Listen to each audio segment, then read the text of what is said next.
higher costs based on the community work, based on the work that was proposed by the community. So there are some limitations to this graph. That's 27 different groups who recommended 27 different work items. So you shouldn't read too much into this chart. But what you should understand is the community at those 4 schools recommended work that is, on a square foot basis, much, much higher than the other charts.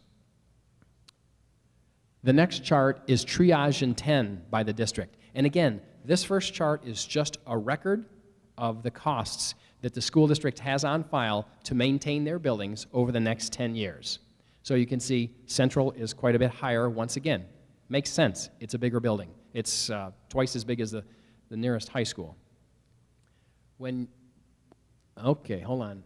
When you look at it as a cost per square foot, you see that Central's costs are actually very reasonable on a cost per square foot basis.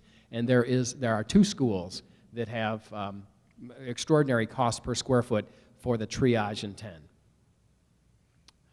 Okay, combined costs. This one may take a second to explain. In community engagement session number 7, you worked with Dr. Franklin Hill, and one of the things that you focused on was what size schools you should think about and what grade configurations.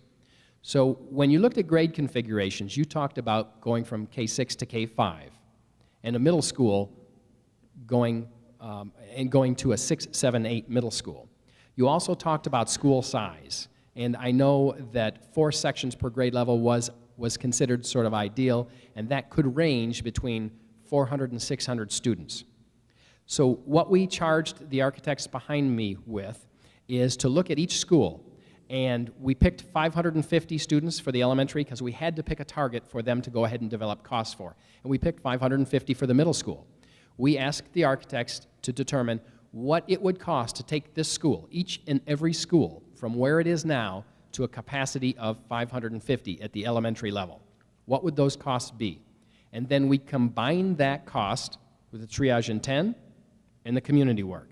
That's why we call this the combined cost. So what this cost represents for each building, looking at each building as a newly renovated 550 student elementary school, 550 student middle school.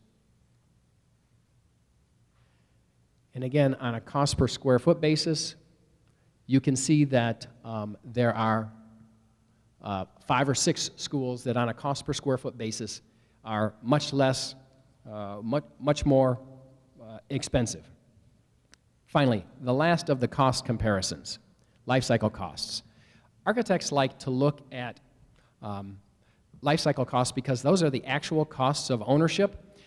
Let me give you some examples. One of the easiest examples is flooring that architects will specify for schools. Vinyl composition tile is one of the least expensive floor finish surfaces, and when we have budget problems, frequently you'll see that installed. I call it dirt in a binder. It's really an inexpensive material. The problem is, while it's inexpensive at first, over the life of a building, it's much more expensive because of the labor involved to maintain it. So what we want to do is model those life cycle costs so that you can get a better idea of the true costs of ownership. And so what we looked at is we looked at the first cost recommended by the community, the triage in 10 costs for the first decade, periodic building renewal for decades 2 and 3, and then energy costs. We projected them 30 years, and then using a present worth factor, brought them back to present dollars. It's a great looking spreadsheet if you're into Excel.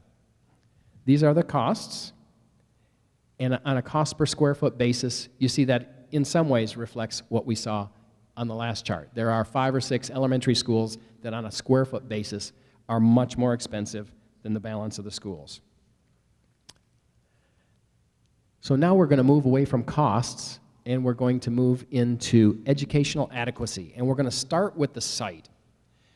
What you see here is a chart of the elementary schools. You'll see 2 bars. The bar on the left represents the site size as it is right now. The bar on the right represents an ideal size based on a standard we adopted as a standard, the standard used in the CEFPI Building Evaluation Manual. And we adopted the standard if the elementary schools were to go to the larger size school. So what that standard is, 10 acres for an elementary school plus 1 acre for every 100 students. At the middle school level, it's 20 acres plus 1 acre for every 100 students. At the high school level, it's 30 acres plus 1 acre for every 100 students. And so what you can see is the great variation between the site size that you have now and the site size that would be ideal. And ideal would be because it would provide the off-street circulation to allow buses and vehicles to be separate. It would allow for green spaces and educational programs. So those are the things that we would incorporate in today's school planning. And so what you can see on the far left is you see those are the elementary schools that are really, based on their site size, poor choices for expansion.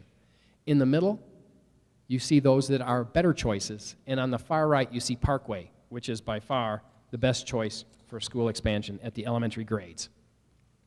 At the middle school level, again, the same chart.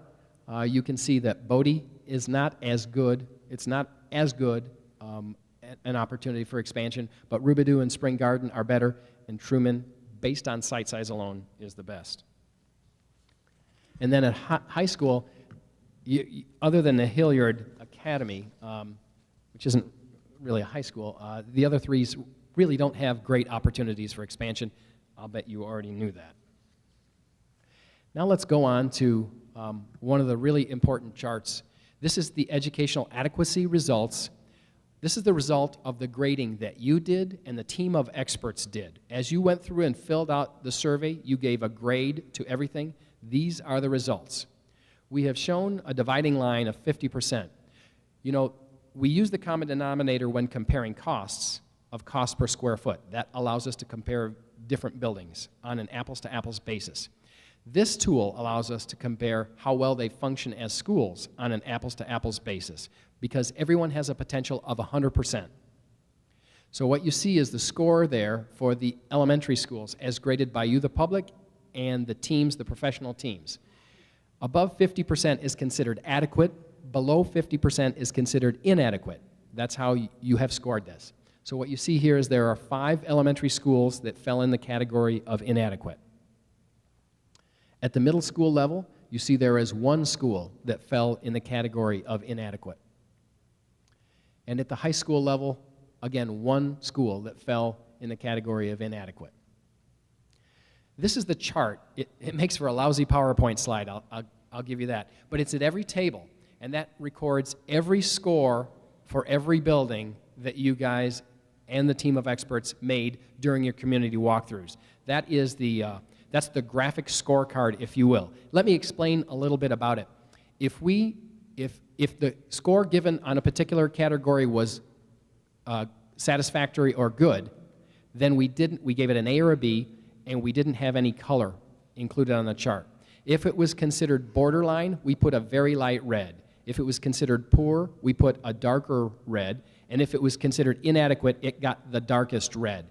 So in some ways, this is a graphic representation of the challenge that we have as we put a master plan together for the future. Our goal is to turn the red to white.